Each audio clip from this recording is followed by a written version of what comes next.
నమస్తే అండి, welcome to cinema review. So by ఇవాళ వీడియోకి వచ్చేసరికి అయితేనేమో మన ఓటీటీ ప్లాట్ఫామ్స్లో ఏదైతే ఆహా ఉంది కదా, దాంట్లో రిలీజ్ అయిన మూవీ ఏదైతుందో బాలు కానీ టాకీస్ అనే మూవీ ఏదైతుందో దానికి సంబంధించిన రివ్యూ తీసుకొచ్చినవి. చిన్న రిక్వెస్ట్ ఏంటంటే ఛానల్ సబ్స్క్రైబ్ చేసుకుంటే బెల్ ఐకాన్ అయితే ప్రెజెంట్ లేటెస్ట్ అప్డేట్స్ కోసం. సో బై కాన్సెప్ట్ ఏంటంటే బై మన లంక బిందెలు ఉంటాయి కదా, ఆ లంక బిందెలు దాని మీద వచ్చే శాపము లేకపోతే ఏదో ఉంటుంది కదా, దాన్ని బేస్ చేసుకొని మూవీ అయితే స్టార్ట్ అవుతుంది. ఇక్కడ కొన్ని సీన్స్ ఏవైతున్నాయో కొన్ని చేతపడి అవన్నీ కూడా ఫిక్షనల్ వై, నిజంగా రియల్గా చేసేవాడు అయితే ఉన్నాడు. వీటిని కన్సిడర్ చేసుకోకుండా ఫిక్షనల్ కాన్సెప్ట్ ఫిక్షనల్ స్టోరీతోన మూవీ అయితే నడుస్తుంది.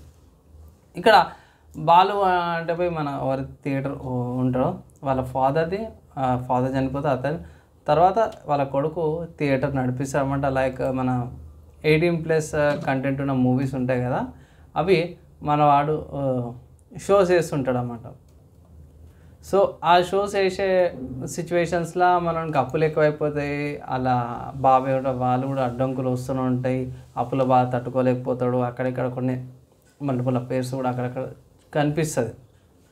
నెక్స్ట్ చూస్తే ఇక్కడ ఒక సంబంధం వస్తుంది, అది అమ్ముతాం ఇది అమ్ముతాం అంటారు. మళ్ళీ పైసలు ఎట్లా జమ చేసి అది మన బాలయ్య గారిది సినిమా ఉంటుంది, బాలయ్య గారి సినిమా కూడా నడిపించి బాగా హిట్ అయింది అనేసి అయితే చెప్తారు. అక్కడ ఒక ట్విస్ట్ ఏంటంటే పోయి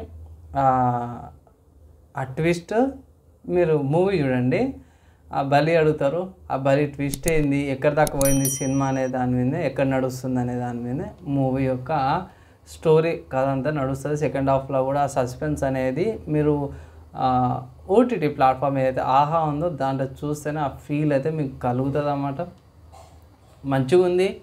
నెక్స్ట్ చూసుకుంటే ఆ డైరెక్షన్ కానీ నరేషన్ కానీ ఆ పాత విలేజ్ ఫీల్ కానీ అయితే బాగా అనిపిస్తుంది. అండ్ ఇంకొక విషయం ఏంటంటే ఈ వీళ్ళ వంశపార్యంగా వచ్చే శాపం ఏదైతుందో ఎండింగ్లో నెరవేరుతుంది అన్నమాట. ఎట్లా నెరవేరింది, ఆ సస్పెన్స్ ఏందనేసి అయితే బాగా చూపించారు. అండ్ ఫైనల్గా బై ఈ మూవీకి నేను ఇచ్చే రేటింగ్ చూసుకోవడం మాత్రం బై 2.5/5 రేటింగ్స్ ఇస్తున్నాను.